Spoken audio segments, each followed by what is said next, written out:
सुंदरवन जंगल में सारे पक्षी मिलजुल कर रहते थे। वहाँ पर एक लल्लू नाम का कौवा रहता था।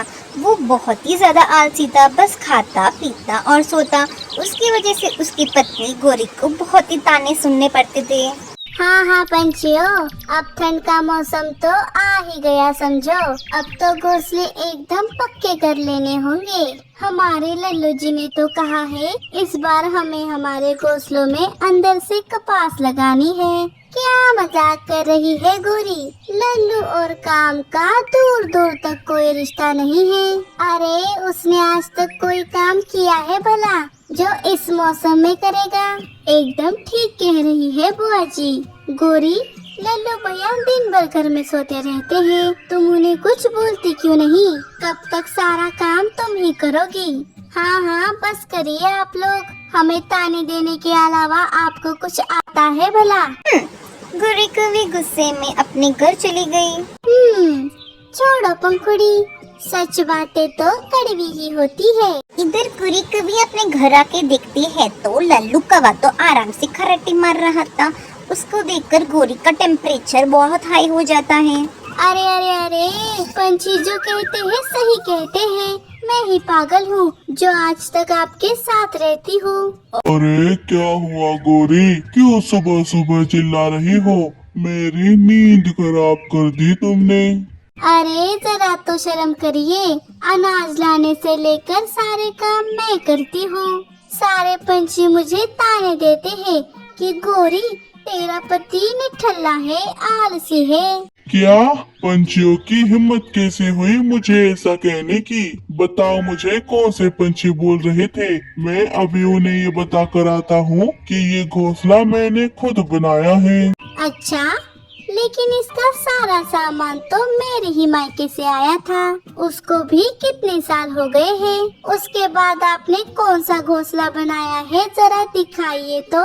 गोरी, अब तुम मुझे बहुत गुस्सा दिला रही हो। मैं कितना काबिल हूँ तुम जानती नहीं हो। अच्छा, तो आज तक आपने काबिलियत दिखाई क्यों नहीं? ठीक है, मैं जा रहा हूँ घर छोड़ के। अब मैं अपनी काबिलियत दिखा कर ही लौटूंगा, समझी? अच्छा, तो मतलब लौट कर घर नहीं आना है?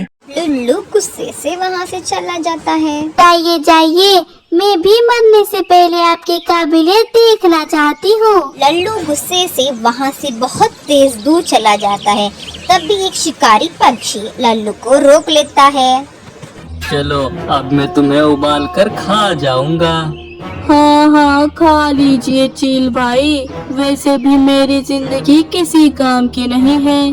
पूरी जिंदगी बस ताने खाने में बीत गई है, लेकिन अब तो मेरी पत्नी भी मुझसे तंग आ गई है। ऐसी घटिया जिंदगी जीने से तो अच्छा है कि मैं आपके पेट में जाऊं। अरे अरे भाई, क्या हुआ? लगता है तुम बहुत नाराज हो। क्या बात है मुझे बताओ। लल्लू ने अपनी दुख भरी कहानी चील को बता दी। चील लल्लू की बात सुनकर बड़ा भावुक हो गया। अरे भाई, आज तक मुझे लगता था कि मेरे जैसा दुख इस दुनिया में किसी को नहीं है, लेकिन तेरी कहानी सुन के तो मेरे भी आंखों में पानी आ गया। चील भाई, आपको तो सिर्फ सुनकर बुरा लगा है, मुझ पर तो बीती है। सोचिए मुझे कितना बुरा लगा होगा। आप मुझे उबाल कर खा लीजिए। नहीं भाई नहीं, मैं तुम्हें नहीं खाऊंगा। रुक, मैं अभी आता हूँ। ऐसा कहकर चील अपने घर के बाजू में लगे हुए नारियल के पेड़ से एक नारियल तोड़कर लल्लू को दे देता है। ए भाई, ये नारियल का पानी पी ले और जरा चिल कर, मतलब ठंडा हो जा, टेंशन ना ले। शुक्रिया चील भाई। सुन भाई, तेरे परेशानी का मेरे पास एक हल है। अगर तू मेरी बात मानेगा तो पूरे जंगल में तुझे कोई निकम्मा नहीं कहेगा। क्या क्या सच में ऐसा हो सकता है? हाँ हाँ, क्यों नहीं हो सकता। अब मेरी बात ध्यान से सुन। अच्छा, लेकिन इसके बदले मुझे क्या मिलेगा? बदला? अगर तुम मेरा साथ दोगे तो तुम्हारा उन पंछियों से बदला पूरा होगा जिन्होंने तुम्हें आलसी निठल्ला बोला था, और साथ ही मैं तुम्हें पूरे जंगल में सबसे अमीर बना दूंगा। ठीक है, मैं तैयार हूँ। पता नहीं कहाँ चले गए हैं। मुझे लगा मजाक कर रहे हैं, लेकिन वो तो सच में घर छोड़कर चले गए हैं। अरे गोरी, तुम रो मत, लल्लू भैया आ जाएंगे। हाँ हाँ, कहाँ जाएगा, लौटकर घर ही आने वाला है। रो रो कर हल्ला क्यों कर रही है? चुप करिए बुआ जी, आपकी बातों की वजह से ही तो लल्लू जी घर छोड़कर चले गए हैं। अगर उन्हें कुछ हुआ ना तो मैं आपका जीना मुश्किल कर दूंगी। तभी लल्लू कौवा वहाँ आ गया। अरे तुम सब यहाँ क्या कर रहे हो? यहाँ क्या कचौरी बट रही है? अरे लल्लू जी, आप आ गए। देखा, मैंने कहा था ना आ जाएगा। जान बची तो लाखों पाए, लौट के लल्लू घर को आए। चलो चलो पंछियों, अपने अपने काम में लग जाओ। सारे पक्षी अपने अपने घर लौट गए। अरे लल्लू जी, आप कहाँ चले गए थे? पता है मैं कितनी परेशान हो गई थी। अच्छा चलो चलो, अब घर में चलो।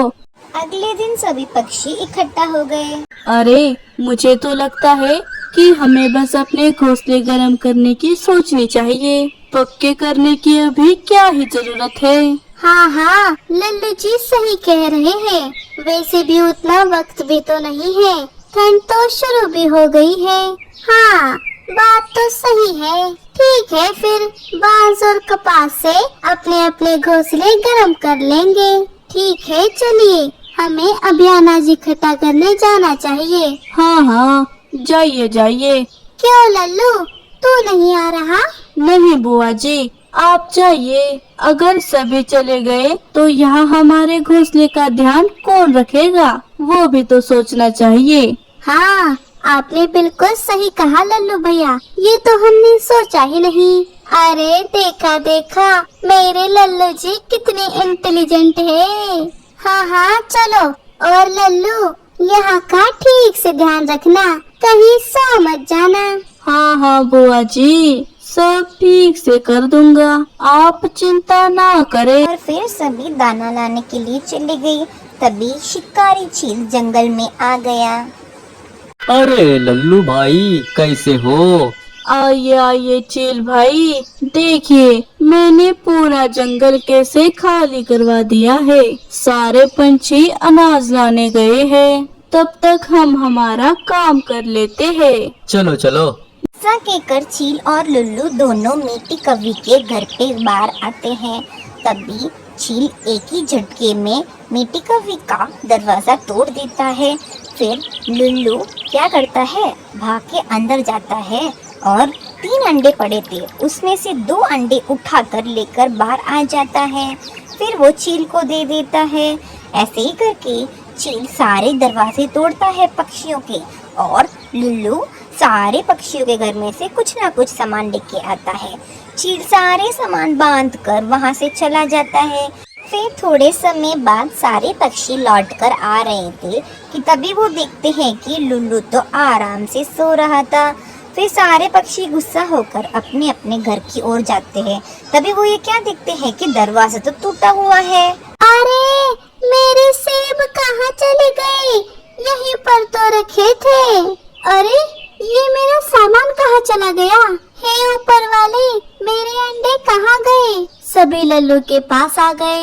अरे आप सब लोग मुझसे क्यों पूछ रहे हैं? मैंने कहा ना, मेरी आँख लग गई थी, मुझे कुछ नहीं पता। हाँ हाँ, जाइए जाइए यहाँ से। लल्लू जी आपको चोर लगते हैं क्या? चलो निकलो यहाँ से। लल्लू ने बहाना बनाकर उनको अपने घर से बाहर निकाल दिया। लेकिन लल्लू की बातें सुनकर मीठी को लल्लू पर शक तो हो ही गया था। मुझे तो लग रहा है ये सब लल्लू भैया ने ही किया है। हाँ हाँ, मेरे सारे सेब खा गया होगा वो लल्लू 1 नंबर का मुंह फटका हुआ है, उसी ने ये सब किया होगा। तभी पंखुड़ी देखती है कि लल्लू कौवा कहीं पर जा रहा है। अरे ये लल्लू कौवा अभी कहाँ जा रहा है? चलो हमें उनका पीछा करना चाहिए। सभी उसका पीछा करने लगे। लल्लू कौवा सीधा चील के पास पहुँच गया। अरे वाह वाह कव्वे, आज की दावत खाकर तो मजा ही आ गया। लल्लू को चील के साथ देखकर सभी समझ गए कि ये सब लल्लू ने ही किया है। इस लल्लू के बच्चे को तो मैं नहीं छोड़ूंगी। मेरा सेब इसने इस चील को दे दिया। मीठी, मेरा खून खोल रहा है। मैं क्या करूं बता। अरे बुआ जी शांत हो जाइए, वरना खामखा आपका बीपी बढ़ जाएगा। बुआ जी अब गुस्सा होने से कोई फायदा नहीं है। मेरे पास एक प्लान है। हम इस नारियल के पेड़ से हमारे लिए एक एक नारियल तोड़ लेते हैं। फिर तो ये चील चाहे कितनी भी कोशिश कर ले, हमारे घोंसलों से कुछ भी चोरी नहीं कर पाएगा। वाह वाह, अच्छा प्लान है। चलो अब समय नहीं गंवाना चाहिए। सभी ने वहाँ से एक एक नारियल तोड़ लिए और वापस आकर रातों रात सभी ने अपने अपने घोंसले बना लिए। अरे वाह, वैसे इसमें तो बड़ा गर्म लग रहा है।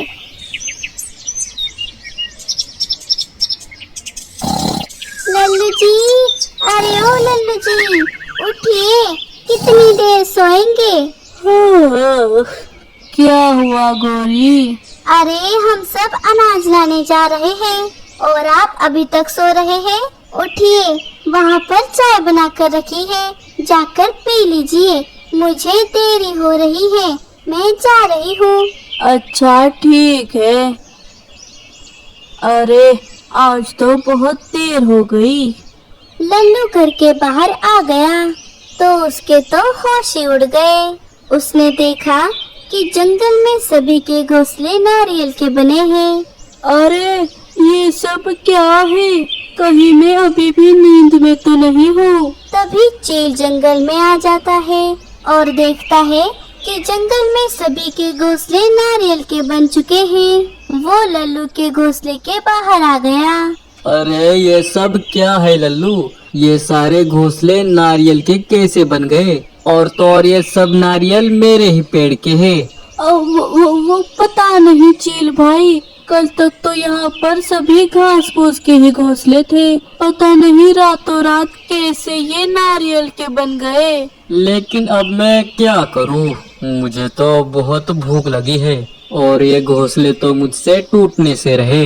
बता मैं क्या करूँ? अब इसमें मैं क्या कर सकता हूँ चील भाई? तुम बहुत कुछ कर सकते हो लल्लू भाई। अब समय आ गया है हमारी दोस्ती के लिए बलिदान देने का। बलिदान? कैसा बलिदान? तुम्हारा बलिदान। अरे नहीं, भागो। लल्लू कौवा दुम दबाकर वहाँ से भाग जाता है। थोड़ी देर बाद जंगल के सारे पंछी अनाज लेकर वापस आ गए। अरे ये लल्लू जी फिर से कहाँ चले गए हैं? हाय, आज तो कोई मेरे साथ भी नहीं आ रहा। लगता है मुझे अकेले ही उन्हें ढूंढना होगा।